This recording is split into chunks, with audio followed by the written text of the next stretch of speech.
Vamos entrar agora nos principais tipos de sermões.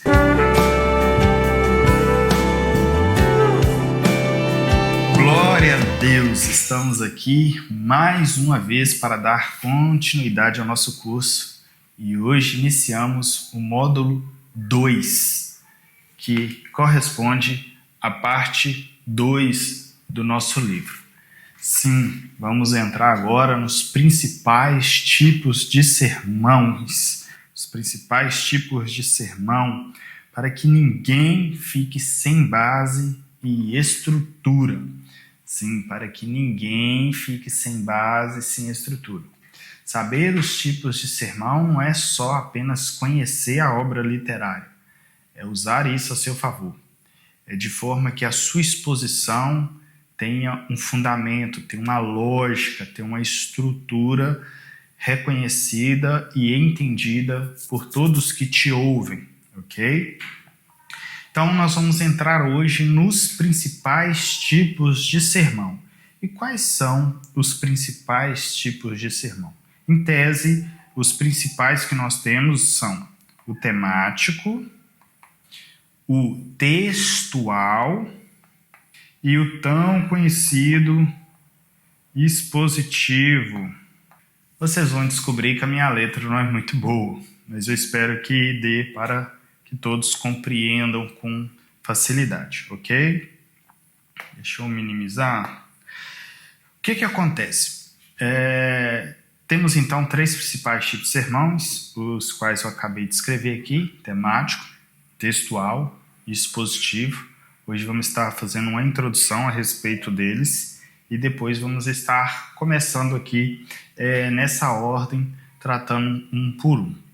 Possivelmente, se você já fez algum curso de homilética, normalmente eles se dedicam ali a um tipo específico, tá? E consegue até trabalhar de uma forma melhor. Eu pretendo trabalhar com todos, pois depende muito da sua necessidade, do dia, da ocasião, do que te pedem, de quem te convida.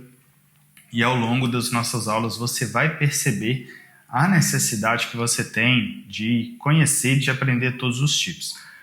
Via de regra, nós damos valor à palavra, gostamos e procuramos o sermão expositivo, que sim, é o melhor sermão a ser pregado. Mas existem ocasiões que você vai precisar de um sermão temático, que você vai precisar de um sermão textual.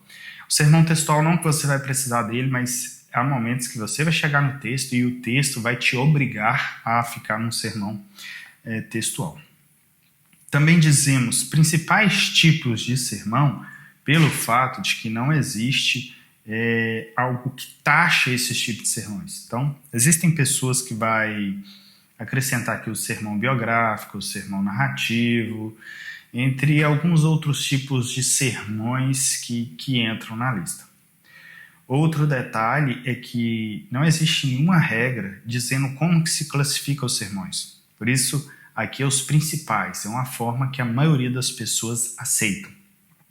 Alguns outros vão aceitar somente os tipos temático e expositivo, ou seja, são aquelas pessoas que entendem que se não é expositivo, obrigatoriamente é temático. Normalmente essas pessoas iriam incluir o textual aqui junto com o expositivo, tá bom? Mais para frente vocês vão até entender que existe uma certa lógica da pessoa misturar o textual com o expositivo, pois ambos ficam ali sempre no mesmo texto. Isso, de fato, é razoável entender dessa maneira. Mas vamos entender e estudar aqui como a maioria dos homiletas, a maioria dos pregadores definem e entendem. Isso vai fazer bem para a sua saúde mental, para o seu discernimento e para o seu uso no dia a dia no ministério. Eu quero aproveitar aqui, embora aparentemente o tempo oportuno já passou, mas eu acho que eu não disse isso para vocês.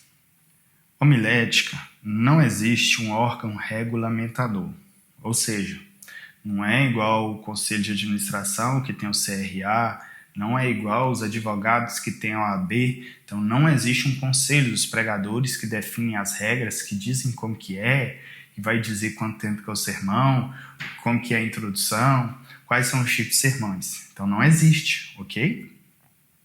O que eu passo para vocês é com base na média geral, na maioria das pessoas que se dedicaram a isso. Lembrando que quem se dedicou a isso não é qualquer pessoa, são pastores, pregadores, homens de Deus. Ah, Fernando, você não falou mulheres. Olha, eu não conheço ainda um livro de homilética feito por mulheres, mas quem sabe você aí é uma mulher que está fazendo esse curso. Eu até te encorajo que você seja a primeira mulher a fazer um livro de homilética. Eu teria o maior prazer de ler. Inclusive, te ajudo em algumas etapas aí que você precisar, já que eu tive que aprender aí algumas etapas para estar nesse processo desse livro que está em andamento. Estou com ele aqui impresso, mas ele ainda está passando por revisão, diagramação. Eu não vou usar essa cor de capa, porque ficou 3 cores. Alguns achou, isso é antigo, isso não existe mais. Mas as fotinhas aqui que são meus alunos que estudaram comigo e que me deram permissão para colocar as fotos deles aqui, isso eu pretendo manter. Independente se vai ficar legal ou não, é algo que veio no meu coração desde o princípio. Então, lembrando, homilética não tem um órgão regulamentador. Pode ser que você vai ler, vai estudar com outra pessoa de alguma maneira, de forma diferente. É normal, é tranquilo, não é que a outra pessoa está fazendo errado de modo algum. Se você considerar que eu estou fazendo de errado, eu até aceito melhor. Agora, se você, por meio do que eu falar, for entender que tem uma outra pessoa ensinando errado, não. Considere que eu esteja errado, tá bom? Não estou aqui para ser melhor do que ninguém, estou apenas para repassar aquilo que Deus me permitiu conhecer para também abençoar a sua vida. Dito isso, vamos agora entrar nos tipos de sermões. Módulo 2 do nosso curso. E tem muita coisa pela frente, só estamos começando. Sermões temático, textual, expositivo. Vamos olhar aqui a nomenclatura para que você já comece a identificar aqui algumas características e como entrarmos individualmente em cada um deles. Ficará ainda mais fácil de você notar e observar, tá bom? Vejamos o sermão aqui temático. Olha só como que está escrito temático, olha, tema, lembra disso aqui, tema. Então é um sermão que a estrutura homilética está definida pelo tema, ou seja, a única coisa que regulamenta o seu sermão é o tema. Não é o versículo base que determina as divisões do seu sermão. É apenas um tema.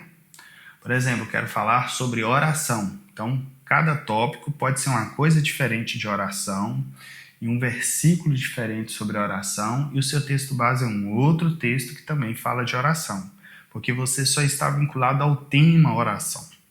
Agora, esse tema oração é genérico, como eu já ensinei antes.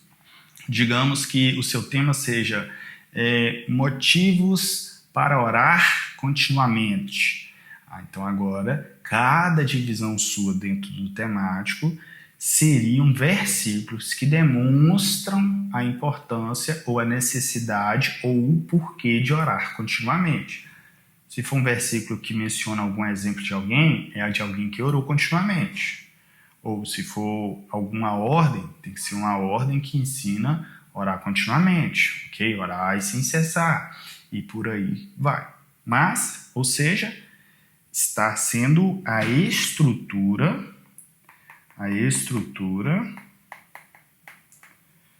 está vinculado ao tema, somente vinculado ao tema, ok? Todos os outros sermões vão ter tema, mas não vai ser o tema que vai estar regendo o sermão.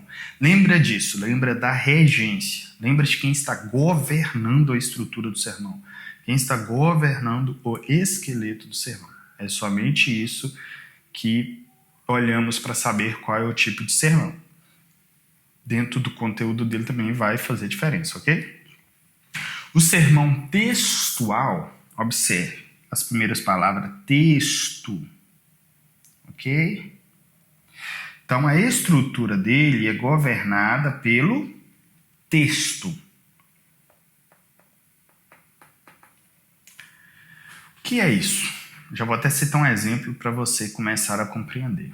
Jesus é o caminho, a verdade e a vida. Quais seriam as 3 divisões do seu sermão? Caminho, verdade e vida. Você não precisou pensar muito. Por que não? Porque o texto te deu a estrutura, ok? Então, o próprio texto forneceu a estrutura para você, sem você ter que raciocinar, sem você ter que pesquisar, sem você ter que estudar o texto. Nada, está ali no texto. As 3 divisões. Quem é Jesus? Jesus é o caminho, Jesus é a verdade, Jesus é a vida. Está ali, ok? O texto te forneceu essa estrutura, tá bom? Agora vamos para o sermão expositivo. Aí, lembra das iniciais do nome. Exposição. Não sei o que eu mudei aqui, mas tudo bem. Exposição. Então, é a exposição do conteúdo do texto que vai fornecer a estrutura. Então, é a exposição do conteúdo, ok? Não necessariamente vai estar escrito no texto essas divisões. Às vezes vai ser subtraídas do texto com base no conteúdo. Não necessariamente vai estar de forma clara. Pode ser que isso vai ser com base no contexto, no acontecimento, em alguma conclusão que você tira daquela exposição. Agora, com relação a um fato muito importante, vou até apagar aqui essa parte da estrutura, para que nós possamos definir aqui um outro grande diferencial entre esses 3 tipos de sermão, que é sobre a quantidade de versos, ok? Então, veja bem, o temático normalmente é um verso. Um verso. Você já viu aquela pregação que o pregador começa a ler o texto, ou fala só a parte A, ou só a parte B, ou só a parte C, ou somente um versículo? Normalmente, o sermão é temático. Se ele ler só a metade, praticamente já é o temático. Por exemplo, não existe aquele texto que diz: agora permanecem 3, a fé, a esperança e o amor? Digamos que ele diz assim: agora permanecem 3, a fé. Amém? E não terminou de ler o texto, você já sabe que é um sermão temático sobre fé. Ok? Sem fé é impossível agradar a Deus. Aí ele fala assim, vamos ler a parte B do versículo? É impossível agradar a Deus. Ou, sem fé é impossível, ler só a primeira parte, um exemplo. Você já sabe que é temático, ele só está tirando o tema do texto. Mas, embora possa ser menos, vou até colocar aqui, né, um verso, ou menos de um verso, ou mais de um verso, tá bom? Pode ser até 3. Se você ler mais de 3 versos para pegar um sermão temático, você está, de certo modo, enganando a igreja. Porque, veja bem, se você pega ali, abre 10 versículos, lê 10 versículos e não vai ficar no texto, a igreja achou que você ia ficar no texto. Porque quando você vai ficar no texto, nós vamos ver aqui mais para frente, você precisa ler uma quantidade maior de versículos para você ter como expor aquela parte, para que a igreja entenda aquela parte, para que tudo faça sentido, ok?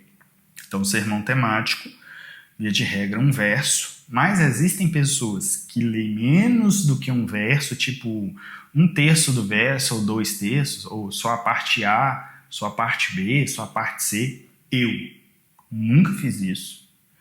Não quero aconselhar vocês a fazer isso, e eu vou te ensinar a pregar sem ter que fazer isso, ok? Já vou até te dar um exemplo hipotético aqui. Vai que eu esqueço de falar isso mais na frente. Agora permanecem 3. A fé, a esperança e o amor. Irmãos, neste texto, embora o apóstolo Paulo ele fala de 3 coisas que permanecem, ele dá ênfase no amor, mas, contudo, nessa noite nós vamos estar meditando sobre a esperança. Qual o problema? Eu li o versículo inteiro, deixei claro que a ênfase maior do apóstolo Paulo naquele texto era falar do amor, que é superior a todas as coisas, ele está fazendo a defesa do amor, mas que eu disse para a igreja que eu vou ficar com esperança. A igreja entendeu perfeitamente, não tem problema. Não precisei falar somente a parte do meio do versículo, esperança. Amém? Podem assentar. Só isso. Aí tem gente que ainda tem coragem para ler. Só isso. Como que você vai ler a Bíblia para a igreja, para pregar e vai dizer só isso? Se você disse só isso, é como se você estivesse dizendo assim, olha, eu acho que eu li muito pouco. É só isso. Não, hein? Se aquele tanto que você leu é suficiente, por que você vai dizer só isso? Diga amém. Louvado seja Deus pela palavra dele. Irmãos, nós vamos meditar nesse pequeno texto, mas de grande profundidade. Agora, se você fala que é só isso, é você que está dizendo, só isso. Escolhi pouco. Podia ter lido mais. Eu aconselho ler o verso inteiro, tá bom? Mas saiba que as divisões de versículos, embora nem é bem dentro do assunto, mas é importante dizer, a divisão de versículos não foi feita por autor sagrado. Foi feito por um editor posterior ao fechamento do cânon bíblico. A Bíblia, no início, não tinha capítulo e versículo. Então, se você separar o versículo de forma diferente ali, você não está violando o texto sagrado, ok? Mas o que eu quero dizer é para você também não se privar de nem ler o texto, ok?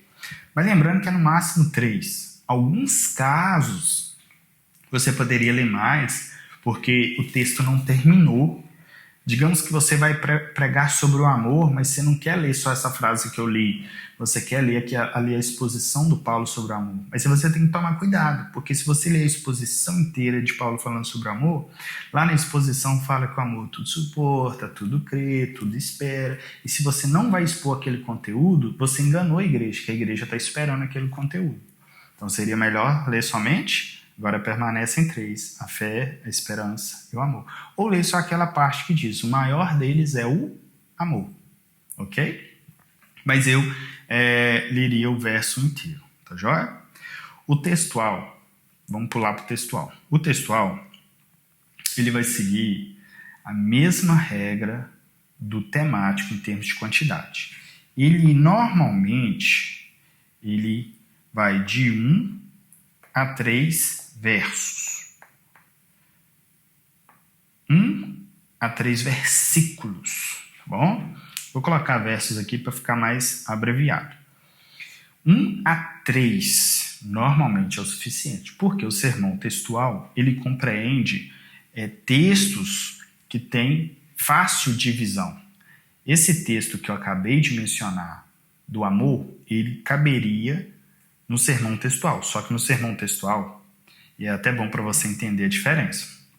Veja bem, eu disse que agora permanecem 3, a fé, a esperança e o amor. Vamos entender aqui uma diferença entre o textual e o temático, ok? Então vamos lá. Mesmo texto, comparando os dois, textual, temático. Fé, esperança e o amor. São as 3 coisas que permanecem, tá joia? No temático, que é o que nós vimos primeiro, você vai escolher um tema, ou seja, você vai falar fé, é só sobre fé. Só sobre fé. Você escolheu fé, é fé. Ou você não escolheu fé, você escolheu esperança, então você vai falar somente sobre esperança. Ok? Só sobre esperança, no temático. Você escolhe um tema só. Mas se você não escolheu esperança, então você escolheu sobre o amor. No temático, você sempre escolhe um único tema. Ok? Só que agora nós vamos para o textual. O textual, você não escolhe. O texto te deu as divisões. Então, o texto diz que é a fé, A fé é a primeira divisão. A esperança é a segunda divisão. E o amor é a terceira divisão. Então, o seu esboço aqui no textual já está pronto. Quem fez o esboço para você? O texto. Deus, quando construiu o texto, já te deu o esboço. Já te deu todas as partes que você vai pregar. E já te deu até um tema, embora você for trabalhar ele. Mas são as 3 coisas que permanecem. Ok? As coisas que permanecem.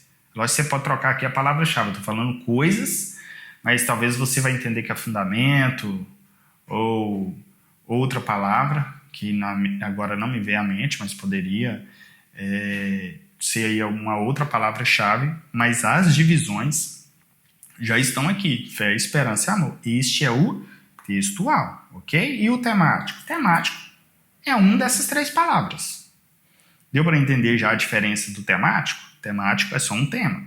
O textual é o texto te dando todas as divisões.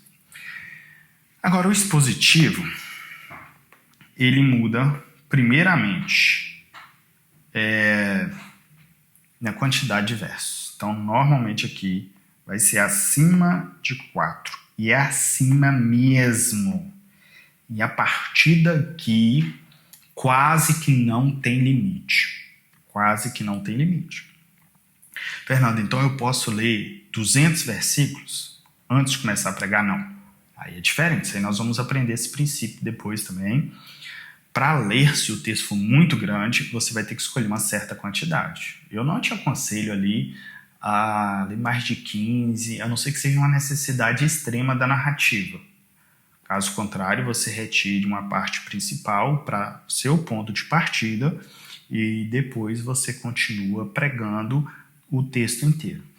Exemplo, eu preguei Jonas. Jonas são 4 capítulos. Ok? Livro de Jonas. Eu preguei sobre as fases de Jonas. 5 fases. Poderiam ser 4, poderiam ser 6 fases. Eu preguei em 5 fases, ok? Porque eu comecei ali com a fase em que ele ouvia a voz de Deus, depois a fase que ele está fugindo de Deus, depois a fase que ele está buscando Deus, depois a fase que ele está vivendo o chamado e depois a fase que ele está questionando, ok? Poderia ter colocado uma fase ali que Deus está exortando ou trabalhando ele, mas não deu tempo de eu chegar nessa fase. Mas enfim, Jonas são 4 capítulos, é um livro inteiro, ok? Eu não posso ler os 4 capítulos antes de começar a pregar. A igreja não vai me ouvir e o tempo vai acabar. Eu li, se não me engano, 7 a 10 versos iniciais. Acho que eu fui até o verso número 10, que é onde fala da disposição dele de desobedecer a Deus e até chegar ali nas consequências dos marinheiros. Ou seja, por mais que não tinha ali o conteúdo inteiro, focava tudo que eu precisava de mais essencial no sermão, que era o quê? O Senhor chamando ele se dispondo a obedecer e ele já pagando um preço ali pela desobediência, porque já começou a acontecer algumas coisas de mal na vida dele, de quem estava perto dele. Então, por mais que não tinha narrativa inteira, é um texto que todo mundo conhece, de certo modo, e eu fui expondo esse texto ao longo dos 55 minutos que eu preguei. Mas eu só li um pouco, ok? Isso aí, você não precisa ler o texto inteiro quando ele for grande. Agora, você vai pregar sermão expositivo. O texto que você vai abordar é ali menos de 10 versos, lê o texto inteiro. O texto é muito grande, aí você vai ter que definir a quantidade que você vai ler, tá bom? Pega ali um cerne, algo fundamental, mas não leia aí 30, 40 versos, porque você vai começar perdendo as pessoas. Mas para o seu estudo, para a base do seu estudo, no expositivo você pode pegar aí um livro inteiro. Por exemplo, você pode fazer uma exposição em Efésios dentro de um tema, ok? Você não vai expor o livro inteiro. Todo sermão tem um tema. Isso é importante, que é o seguinte. Lembrando que aqui nós falamos do sermão temático. O sermão temático é vinculado a um tema, ok? Só que o sermão textual também tem um tema, o sermão expositivo também tem um tema. Só que não é o tema que governa o sermão. No textual, é as divisões do texto que governa. No expositivo, é a exposição do conteúdo que governa. Mas tudo isso tem que estar alinhado com o tema, que é um propósito que o seu sermão vai ter. Para que ninguém fique ali desorientado, sem saber sua direção. Você vai pregar em Jonas, você quer falar do chamado, da obediência, tudo que você for falar tem que estar relacionado a isso. Você não pode ir lá falar como que é a construção do barco, como que são as marés. Você não pode estar falando ali da ação da natureza. Pode, mas tem que estar vinculado ao tema. Quem te ouvir tem que entender como que isso está diretamente ali dentro da proposta do texto, ok? Aqui foi apenas uma aula introdutória, eu acabei usando para falar algumas coisas que eu precisava retratar para vocês. Ficou aqui algumas direções ou alguns apontamentos, mas que na mente de quem não está acostumado talvez trouxe confusão.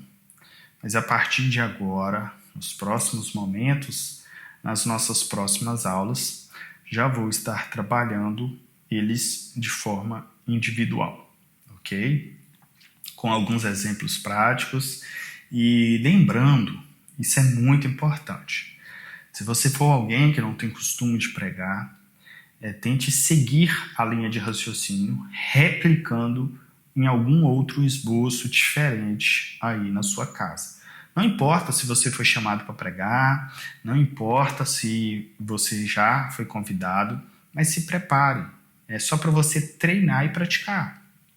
Então, na hora que eu tiver a próxima aula, eu vou estar te ensinando sobre o sermão temático. Faça o seguinte, comece a fazer um sermão temático. Eu vou estar te apresentando material. Use uma das formas de material que eu vou estar te mostrando para você ver como que funciona. Ok? Quando eu chegar no textual, do mesmo jeito, monte um sermão textual. Pode ser até de algum texto que eu já citei, mas monte ele para você ver como que é fácil a estrutura, mas, por outro lado, você vai ter dificuldade no assunto, visto que o texto não te fornece informações. Já no expositivo, você vai ver que se você quer estudar, ele é mais fácil, por mais que seja, todo mundo tem medo do expositivo. Mas você vai estar focado em um único texto, todos os materiais é de um único texto, você só vai ler um texto, você vai ficar no texto, meditando no texto o tempo inteiro. Isso para mim torna mais fácil. Minha maior dificuldade é no temático, que eu tenho que pensar no tema, nas divisões, nos textos, organizar, depois trazer o assunto. Agora o expositivo não, eu sento, estudo um texto, busco materiais daquele texto, e vou aprender sobre aquele texto. Isso é maravilhoso. E vocês vão ser convidados a embarcar nessa do expositivo. Sua vida vai mudar. Se você é acostumado a pregar uma farofa de qualquer coisa, um assunto assim do nada, e você fica preocupado com o tema, que tema eu vou pregar hoje, não, você vai preocupar, você vai chegar num texto e vai ficar no texto. A igreja vai amar, ela não vai ter que ficar folheando a Bíblia, porque ela abriu e você permaneceu no texto. Isso vai mudar a sua história. Vamos orar? Falei acelerado um pouco, não foi? Eu já cheguei de um culto, muita correria, mas Deus vai nos dar graça. Nós vamos terminar este curso, nós vamos até o fim. Tanto graça para mim, quanto graça para você, em nome de Jesus. Senhor nosso Deus, nós te agradecemos por até onde chegamos, ó Deus. Pedimos a tua graça, que o Senhor nos acompanhe, que o Senhor, ó Deus, continue nos dando força e direção. E que tudo, ó Deus, seja para a tua honra e tua glória. Que nada seja sobre nós, tanto para mim que estou falando, quanto para quem está aprendendo e que vai pregar, ó Deus. Nunca é sobre nós. Não é para que nós venhamos a aparecer. Não é para que nós venhamos a ser glorificados, porque não podemos jamais. Mas é tudo para ti, para o teu nome, para a tua honra e para a tua glória, em nome de Jesus.